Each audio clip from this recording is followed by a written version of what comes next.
পিঠাটা খেতে থাকে।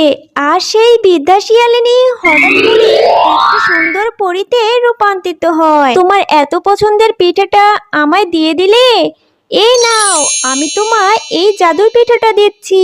এরপর জিয়া পরীর দেয়া সেই জাদুর পিঠাটি তাদের বাড়ির উঠোনে নিয়ে রোপণ করতে থাকে। আর হঠাৎ করেই সেখান থেকে একটা বড় জাদুর পিঠা গাছ বের হয়। একদিন জিয়া তুলিদের বাড়ির পাশের মাঠে খেলা করছিল। তুলি আর জিয়া খুব ভালো বন্ধু।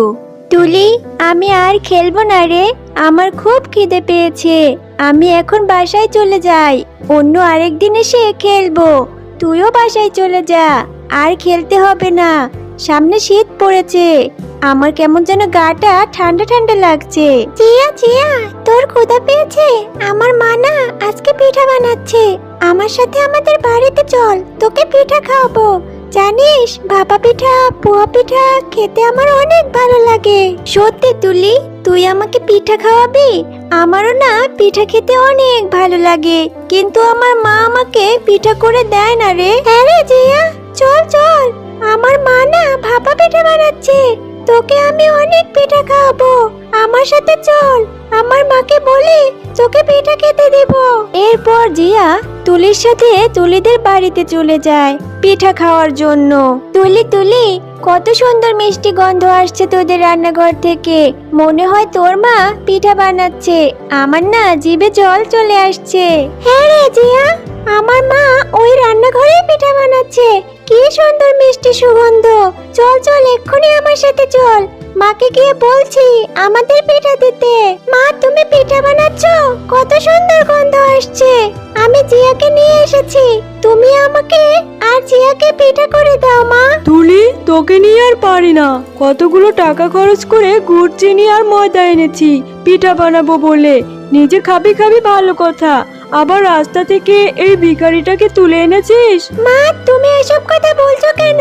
জিয়ারা তো একটু গরিব, ওর মা ওকে পিঠা করে খাওয়াতে পারে না। তুমি যে পিঠাটুকু আমাকে দিতে, সেইটুকুই দাও মা, আমি আর জিয়া ভাগ করে খাবো। এরপর তুলির মা বাঘিনী তাদের দুটো পিঠা দেয়, আর পিঠা দুটো তুলি আর জিয়া কারাকারি করতে গিয়ে তুলির হাত থেকে পড়ে যায়, আর মাটিতে পড়ে গিয়ে পিঠা দুটো নষ্ট হয়ে যায়। এই জিয়া, তুই পিঠা দুটো এভাবে নষ্ট করে ফেললি? এই জন্যই তোদের মতো ভিখারিদের দেখতে পারি না। নিশ্চয়ই লোভ সামলাতে পারিসনি। কেন রে এসেছিস পিঠা খেতে? এবার আমার মেয়েটার কাছ থেকে পিঠা দুটো ফেলে দিয়ে নষ্ট করে ফেললি। বেরিয়ে যা এক্ষুনি, বেরিয়ে যা এক্ষুনি, বেরিয়ে যা আমার বাড়ি থেকে, আর কখনো আসবি না আমার বাড়িতে। কাকিমা, তুমি আমাকে এভাবে কেন বলছো? আমি তো ইচ্ছে করে পিঠা দুটো ফেলিনি, আমাদের হাত থেকে ফসকে পিঠা দুটো পড়ে গিয়েছে। তুমি আমাকে বারবার ভিখারি ভিখারি কেন বলছো? হ্যাঁ, আমার মায়েরও টাকা আছে, আমার মাকে গিয়ে বলবো পিঠা বানিয়ে দিতে। এ কথা বলে জিয়া সেখান থেকে মন খারাপ করে চলে যায়।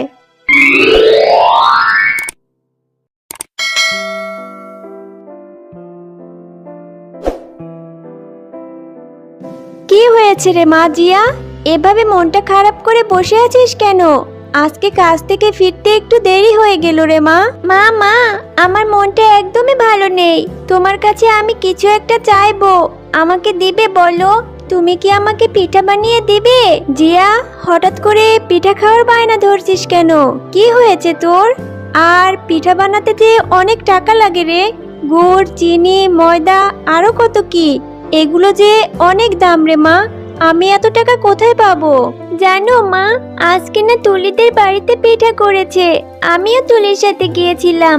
তুলির মা আমাকে একটা পিঠা খেতে দিয়েছে, আমার হাত থেকে পিঠার থালাটা পড়ে পিঠা দুটো নষ্ট হয়ে গেছে। আর তুলির মা বাঘিনী কাকিমা আমাকে ভিখারি বলেছে, আরো অনেক বকাবকি করেছে।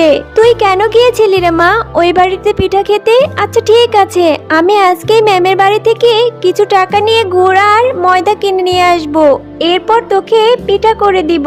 এরপর ঝুমা শিয়ালিনী তার কাজের অগ্রিম কিছু টাকা চাওয়ার জন্য বানরনীদের বাসায় চলে যায়। বানরনী ম্যাম, আমাকে আমার কাজের কিছু টাকা অগ্রিম দিন, আমার ছোট মেয়েটা যে পিঠা খেতে চাইছে, আমার যে সামর্থ্য নেই ওরে পিঠা করে খাওয়ানোর।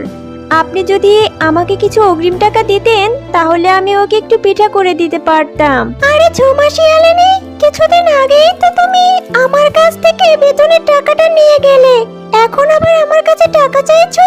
আমি কি টাকার গাছ লাগিয়েছি নাকি যে তোমাকে ছেড়ে ছেড়ে দেব?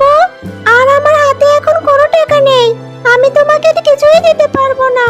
ম্যাম, আপনারা তো অনেক ধনী, আপনারা চাইলেই তো আমাদের কিছু টাকা দিতে পারেন। আমি যে খুবই অভাবী, আমাকে 100 টাকা দিন না ম্যাম। আমি তো আমার কাজের টাকা চাইছি, আপনি আমার বেতন থেকে কেটে নেবেন। তুমি তো জানো ব্যবসার কাজে তোমাদের ছাড় বাইরে গিয়েছে, আমি এখন এত টাকা খরচ করতে পারবো না, মাস শেষ হলে নেবে। এখন তুমি যাও।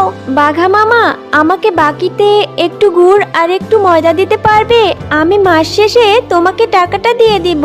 ঝুমা, আমি যে বাকিতে কিছু বিক্রি করি না, আর তুই হচ্ছিস গরিব পশু। তোকে বাকিতে কিছু দিলে তুই টাকা দিতে অনেক দেরি করবি। এখন এখান থেকে যা তো, আমাকে বিরক্ত করিস না। কিন্তু আমি যে আমার মেয়েটাকে বড় মুখ করে কথা দিয়ে এসেছি, আমি ওকে পিঠা করে দিব আজ। আমার মেয়েটা যে বড় আশা করে পথের দিকে চেয়ে রয়েছে। ঠিক আছে বাঘা মামা, আমার কাছে 20 টাকা রয়েছে, এই 20 টাকাতে যতটুকু ময়দা আর গুড় হয় আমাকে তাই দিয়ে দাও। হা হা হা, হাসালি ঝুমা, 20 টাকার ময়দা দিয়ে কি করে পিঠা খাবি? ঠিক আছে, এত করে যখন বলছিস, আমি তোকে 20 টাকার ময়দা আর গুড় দিয়েই দিচ্ছি। এরপর ঝুমা শিয়ালিনী বাজার থেকে 20 টাকা দিয়ে কিছু ময়দা আর গুড় কিনে বাড়িতে চলে যায়। আর বাড়িতে গিয়ে সে তার মেয়েকে পিঠা করে দেয়। মা, এত দেরি হচ্ছে কেন পিঠা হতে? আমাকে দাও, আজকে আমি অনেক পিঠা খাবো। আমার যে পিঠার গন্ধে মনটা ভরে যাচ্ছে, তাড়াতাড়ি আমাকে পিঠা দাও। পাগলি মেয়ে আমার, খাবি রে মা, কিন্তু অনেক পিঠা কি করে খাবি? আমি যে যেটুকু ময়দা আর গুড় এনেছি তা দিয়ে তো 2টা পিঠাই হয়েছে, এই 2টা পিঠাই তুই এখন মন ভরে খা মা। এরপর জিয়ার মা তার তৈরি করা সেই পিঠা 2টা জিয়াকে দিয়ে দেয়। নে মা, এবার তুই মন ভরে পিঠা খা, তোর পিঠা খাওয়া দেখলে আমিও যে খুবই শান্তি পাবো। নে মা, তাড়াতাড়ি খেয়ে নে। মা, তুমি 2টা পিঠাই আমাকে দিয়ে দিলে, একটা পিঠা তুমি খাও আর একটা পিঠা আমি খাবো। আচ্ছা মা, এই পিঠাটা আমাদের বাড়ির পেছনের পুকুর পাড়ে বসে বসে আমি খাই। পাগলি মেয়ে আমার, পুকুর পাড়ে বসে বসে পিঠা খাবি? আচ্ছা ঠিক আছে, যা, কিন্তু বেশি দেরি করিস না, আবার তাড়াতাড়ি ঘরে ফিরে আসবি। এরপর জিয়া তাদের বাড়ির পেছনের পুকুর পাড়ে বসে সেই পিঠাটা খেতে থাকে। এমন সময় সেখানে এক বৃদ্ধা শিয়ালিনী আসে আর জিয়াকে বলে, আরে দিদি ভাই, তুমি কি খাচ্ছ এত তৃপ্তি করে? আমার যে খুবই খিদা পেয়েছে গো, 2 দিন হলো কিছুই খাইনি, পেটে কোনো দানা পানি পড়েনি। যদি তুমি আমাকে একটু খাবার খেতে দিতে, আমি ভাপা পিঠা খাচ্ছি দাদিমা। আমার মা না আমার জন্য পিঠা বানিয়েছে, তুমি 2 দিন ধরে কিছু খাওনি। ঠিক আছে, এই পিঠাটা তোমাকে দিয়ে দিচ্ছি, তুমি এই পিঠাটা খেয়ে তোমার পেটটা ভরিয়ে নাও। এরপর বৃদ্ধা শিয়ালিনী জিয়ার দেয়া সেই পিঠাটা খেতে থাকে। আর সেই বৃদ্ধা শিয়ালিনী হঠাৎ করে একটা সুন্দর পরীতে রূপান্তরিত হয়। জিয়া, তুমি অনেক ভালো মেয়ে, তোমার মনটা অনেক ভালো। আমি তোমার মন পরীক্ষা করছিলাম, তুমি তোমার এত পছন্দের পিঠাটা আমায় দিয়ে দিলে।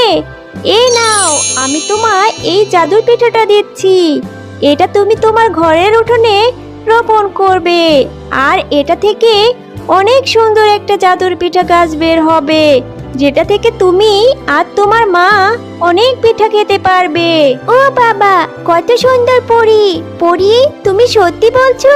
এই জাদুর পিঠাটা আমি এক্ষুনি গিয়ে আমার বাড়ির উঠোনে রোপণ করছি, এরপর জাদুর পিঠা গাছ হবে, আমি পিঠা খেতে পারবো, কি মজা।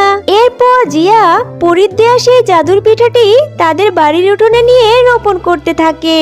আর হঠাৎ করেই সেখান থেকে একটা বড় জাদুর পিঠা গাছ বের হয়। আরে জিয়া, এই এত বড় পিঠার গাছটা কোথা থেকে এলো রে? আমি তো আমার জীবনে কখনো পিঠার গাছ দেখিনি, এটা তো জাদুর পিঠার গাছ। তুই এই গাছটা কোথায় পেলি রে মা?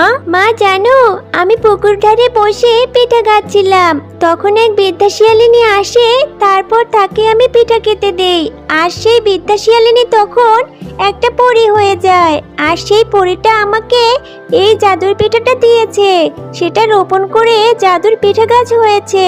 বলো মা, এখান থেকে কিছু পিঠা পেড়ে আমরা বাজারে বিক্রি করব।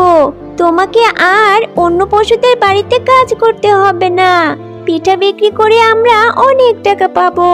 এরপর জিয়া আর ঝুমা শিয়ালিনী তাদের সেই পিঠা গাছ থেকে কিছু পিঠা পাড়ে, আর সেই পিঠাগুলো নিয়ে বাজারে চলে যায়, আর বাজারে একটা পিঠার দোকান দেয়।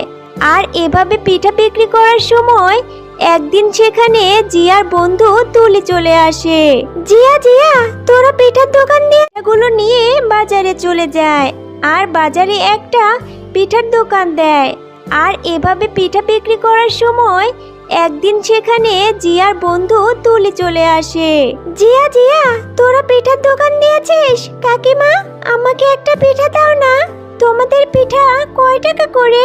মা তুলি, তুমি পিঠা খাবে? আচ্ছা ঠিক আছে, তোমাকে টাকা দিয়ে কিনে পিঠা খেতে হবে না, তোমার যত ইচ্ছা পিঠা এখান